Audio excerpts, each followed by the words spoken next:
Haber Merkezi adına iyi akşamlar diliyoruz sevgili seyirciler. Hello from a special program by TRT News Center. We will be on your TV during this week with a special program. In the program, we will enlighten an important period of time. Every year, when the date approaches to April the 24th, an unsettled issue is put on the world agenda. Armenians are striving for the international recognition of the so-called Armenian genocide allegations. These so-called genocide allegations are used as leverage against Turkey. When we look at the past, we see that these Armenians were successful in their efforts.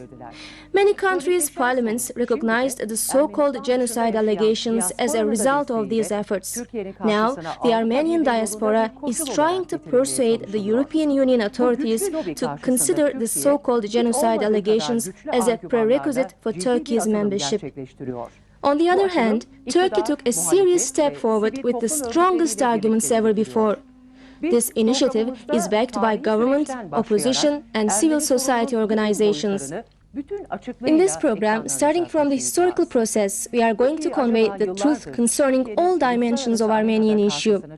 How is the Armenian issue, or the so-called genocide that Turkey faces as an increasing problem in international arena, introduced as a current question? For the answer, we will go back to the years of the First World War, and we will witness how the Armenian issue became a problem of today.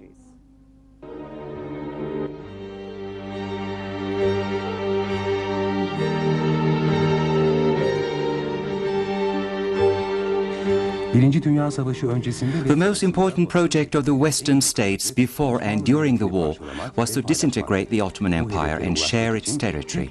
In order to reach the same, Western powers resorted to every possible way. One of them was the provocation of the Armenians by making promise to found an Armenian state. Plans were prepared and implemented in a short time, and some of the Armenians living within the Ottoman borders peacefully with the Turks for 6 centuries became Russia's enemies. I would like to state that the motive of the Western world was their own benefits, especially the economic benefits. In order to secure their order in the region, they deceived Armenians and benefited from this situation.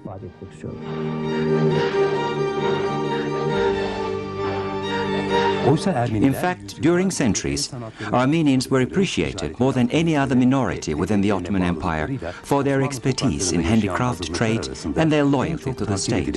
Even the Armenians were called loyal citizens.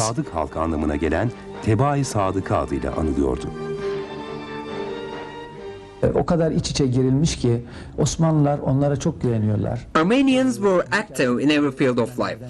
They were diplomats, statesmen, or even grand vizier. They were even working at translation offices where trust is a prerequisite in Ministry of Foreign Affairs. The society was integrated. Yani o kadar iç içe toplum. In fact, it took a long time to harm the Turkish-Armenian relations. The friendship and good relations between Turks and Armenians started deteriorating at the beginning of the 19th century. The increasing hatred and hostility with the missionary activities supported by the Western countries in Russia at the beginning of the 19th century resulted in the merciless Armenian armed bandits attacking Turkish people at the end of the century. Although the Armenian armed bandits like the Dashnaks, Hunchaks and Ramgavar, backed by Russia and the Western countries, were dismantled, they were recognized by other countries. The First World War period was the time when the Armenian violence reached its peak. While the Ottomans were waging a very vital war in Gallipoli and the Caucasus front, they also had to suppress the Armenian rebellions in Adana and in eastern Anatolia. French, Russian and English roles in these rebellions were very great. The enemy was again cooperating with the Armenians to undermine the Ottomans' power. While the violence within the Ottoman borders continued, the rebel leaders committed themselves to propaganda activities in various countries to mislead the public by showing the bloody violence as a struggle of independence. The most popular propaganda statement was a complete lie. lie. Christians were massacred. An eminent historian in that time, Arnold Toynbee, wrote The Blue Book, which is attributed even today as evidence of the unfounded allegations. Its aim was to create public opinion in the United States that would force the United States to join the war. The common point in these allegations was the so-called massacre of the Armenians by Turks. The Blue Book constitutes a book of lie, but it was so effective that even today it's quoted as an evidence to the allegations. No books or no allegations in these books are based upon serious sources. They're just based on lie.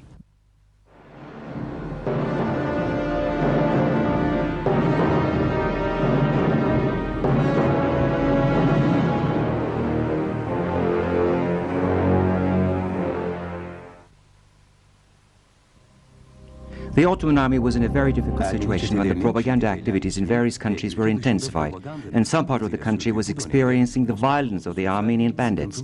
The Ottoman army was waging a war on the Caucasus at the Dardanelles front.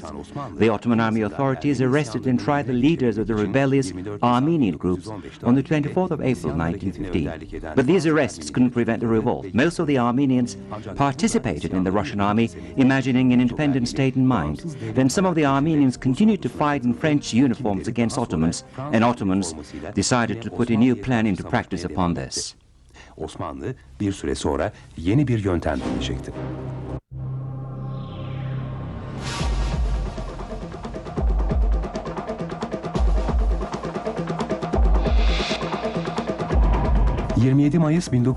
Ottoman authorities enacted a law to prevent the endless Armenian revolt on the 27th of May 1915.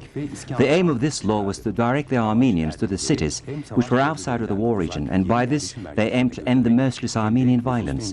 The Armenians living in eastern Anatolia and in Adana were relocated in Syria and Lebanon.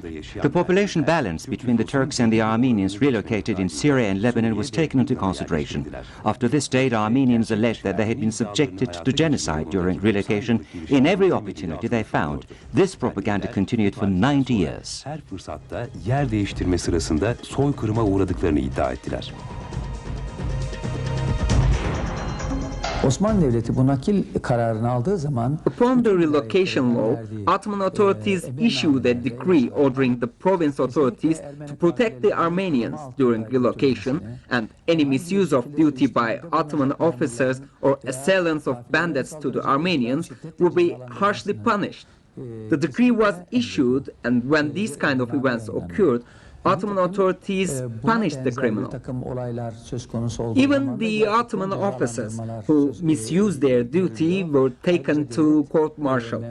So we obviously see that Ottoman authorities had no intention to give harm to Armenians during relocation. herhangi bir zarar gelmesini istemediğini orada görüyoruz. Throughout the Ottoman Empire rule, there was neither racism against any ethnic group nor antagonism against different religions. No anti-Armenian campaign was organized either.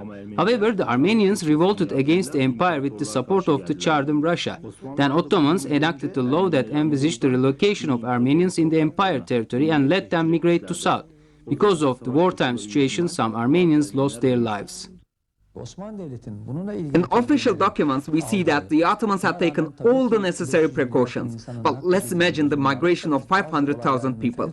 Of course, some individual unwanted events occurred. The people who gave harm to relocatees were punished. So it's not possible to accuse the Ottomans of genocide. Soykırımla suçlanması mümkün değil.